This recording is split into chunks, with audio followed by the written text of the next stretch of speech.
Hello and welcome to Advantage Computer Solutions video training series for Microsoft Excel, session number 6. In this session, you will learn how to manipulate data, specifically how to split up information from one cell to multiple cells, or one column to multiple columns, how to do that with a feature and also with a pretty neat formula. So let's get right into it. We have a standard spreadsheet here. Name, address, city, state, and zip. And the names are first and last name together in one cell, but the boss wants the names separated into different cells. Well, you may have a list of 5,000 names, and it's 4 o'clock on a Friday afternoon on a holiday weekend, and you do not want to spend the next 6 hours in the office getting this list ready. So copying and pasting, or cutting and pasting, or selecting, it's not going to work. We're going to use a feature to split up the names for you in just a matter of seconds. And here's how it works. First of all, you need to insert a column so you have a place for the last name once they are split up.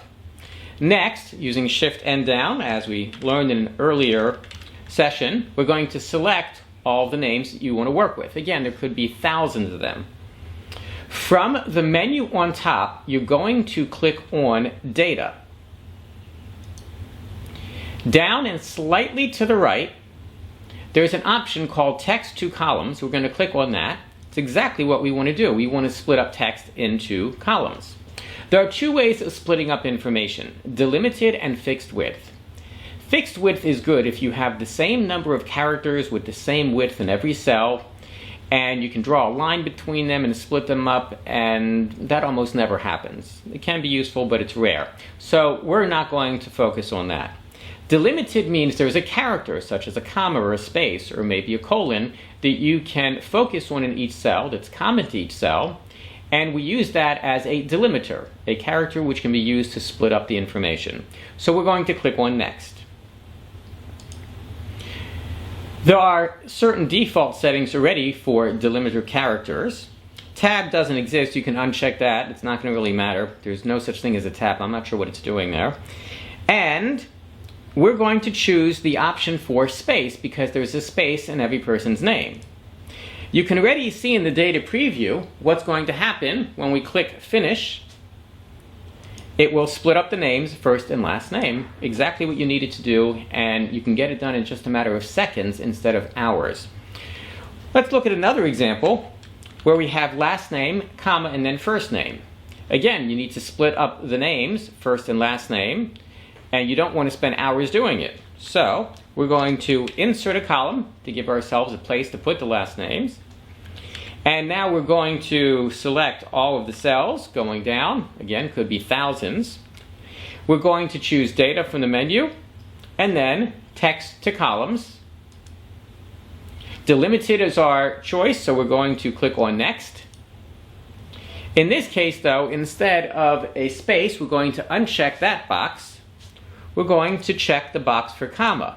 Again, you can see in the data preview what will happen. We're going to click the Finish button, and you have first and last name separate. We can do the same thing with other types of information as well.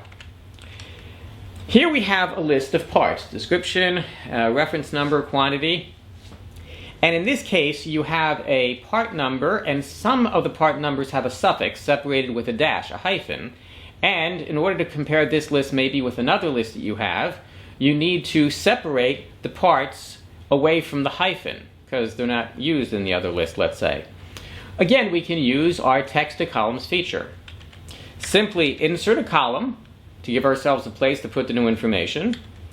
Select all the cells which have the data, in this case the part numbers. Once again, we choose Data and then Text to Columns. Delimited, because there's a character that we want to focus on, and choose Next. Now in this case, we're going to take away the comma option and choose the box that says Other. And we're going to put a dash in there. Click Finish, and you have separated the part numbers. This is one way to separate information, and you can use it to get all of your work done in a matter of seconds, again, instead of hours. So now, in our list of names, we've separated the names, and maybe it's 4:10 in the afternoon and you're ready to go home, and the boss, excuse me? Yes, well, okay, maybe not. The boss decided that he wants one more change done with all these thousands of records. You'll note that the state and the zip code is together in one cell, and now you need to separate the state from the zip code because the zip code has to be separate from the state. Again, you don't want to spend hours doing it, and if you try to use text to columns, you'll find it won't work because there is no delimiter. There's no space, there's no comma, there's no dash. And if the width is not the same, which in this case it is, but in many lists it won't be, then you won't be able to use text to columns. So now what do? We're going to split the information using a formula. And the formula works like this: equals and the word right, R-I-G-H-T, open parentheses.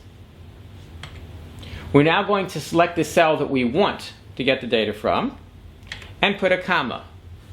This formula tells me to give the rightmost characters of the cell to the left, which is F2, comma means how many. How many characters from the right of that cell do I want? I want 5. 5 characters from the right is the zip code. Now I can just copy it down, and presto, I have all my zip codes separated. Let's do that one more time. Equals and the word right, R-I-G-H-T, parentheses, just like any other formula, like equals sum parentheses. Give me the rightmost characters from cell F2, comma, how many? 5, because the zip code is always 5 digits. Close parentheses and press enter and copy it down, and you have all your zip codes separate.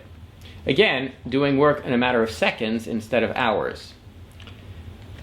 Let's look at just one more example. It's the same list with the same states and zip codes, and I'm going to type in the formula equals right.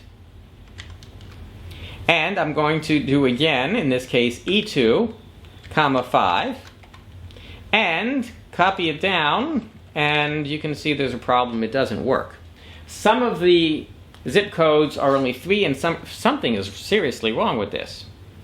And what is wrong with this is that the state and zip code, column E, really is not consistent. If I use the F2 key, my edit key, I'll notice that there are an extra 2 spaces after the zip code in that cell. Some of the zip codes have the spaces, some don't. And this is real life, this happens. So if you apply a formula like equals right in the cell, comma 5, you'll get wrong information, and that doesn't help anybody. So how do we fix this?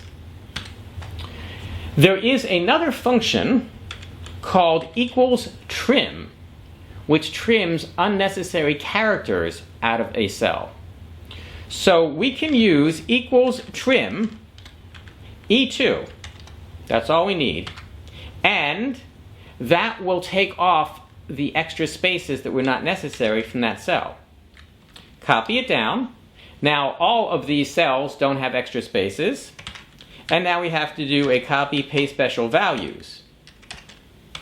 Now that I have fixed the original cells and trimmed off the extra spaces, my equals right formula will work perfectly. And now I can copy it down, and all my work is done. In the next session, you will learn how to put information together that was in different cells into one cell, and also learn some pretty powerful uses for find and replace feature. So until next time, and remember, if you want to get ahead, get the advantage.